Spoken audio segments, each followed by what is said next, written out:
ही बिलं शेतकऱ्याला दिलेली नाहीत, बिलांची रक्कम अजून शेतकऱ्याला मिळाली नाही।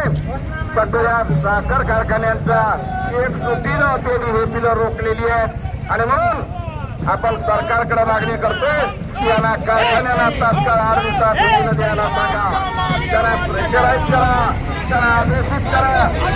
शेतकऱ्यांची बिलं 8 दिवसात तात्काळ मिळालीच पाहिजे।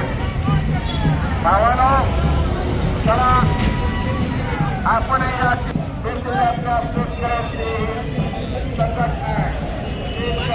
अत्यंत संतापजनक अशी गोष्ट आहे। त्यांचेच मंत्री सांगतायत की 39 लोक ज्यांना लोकांनी निवडून दिलंय, संविधानिक ज्यांनी शपथ घेतलेली आहे, ते सगळे जाऊन करंगळ्या कापून घेत रांगेत उभे राहिलेले आहेत।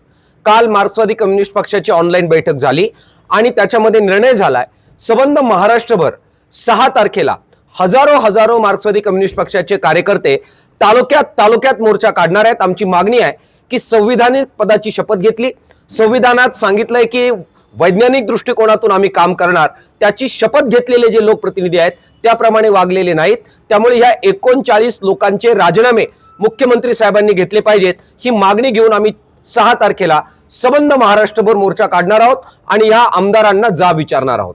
एकीकडे युद्ध चालू आहे। बीड आणि मराठवाड्यामध्ये जी प्रचंड अतिवृष्टी झाली तेव्हा देवेंद्र फडणवीस साहेबांनी 32,000 कोटीचं पॅकेज हे सगळ्या महाराष्ट्राला आम्ही देतोय अशा प्रकारची घोषणा केली होती।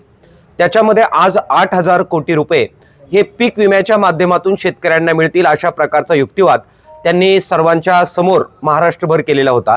त्यावेळी आम्ही सांगितलं होतं की यातला छदाम सुद्धा शेतकऱ्यांना मिळणार नाही।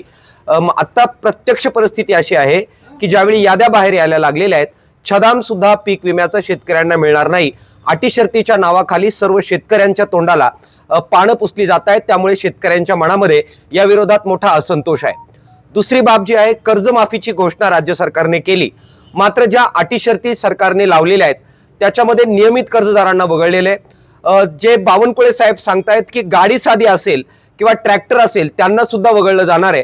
त्यामुळे या कर्जमाफीतून सुद्धा शेतकरी वगळले जाण्याच्या मोठ्या शक्यता आहेत। ज्यावेळी आंदोलन झालं, किसान सभा सामील होती, स्वाभिमानी शेतकरी संघटना, बच्चू कडू यांच्या नेतृत्वाखाली आंदोलन झालेलं होतं, त्यावेळी सांगितलं होतं 30 जून 2026 पर्यंत सर्व शेतकऱ्यांना आम्ही कर्जमाफी देऊ। मात्र आता सप्टेंबर 2025 ची अट टाकल्यामुळे सगळे अतिवृष्टीग्रस्त शेतकरी सुद्धा यातून वंचित राहणार आहे, त्यामुळे मोठा असंतोष खतखतोय।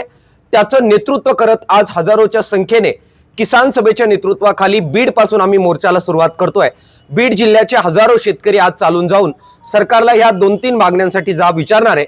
संपूर्ण पीक विमा हा शेतकऱ्यांना द्या, कर्जमाफीच्या अटी शर्ती रद्द करा आणि शेतकऱ्यांना दिलासा द्या, या प्रमुख मागणीसाठी हा मोर्चा निघतोय।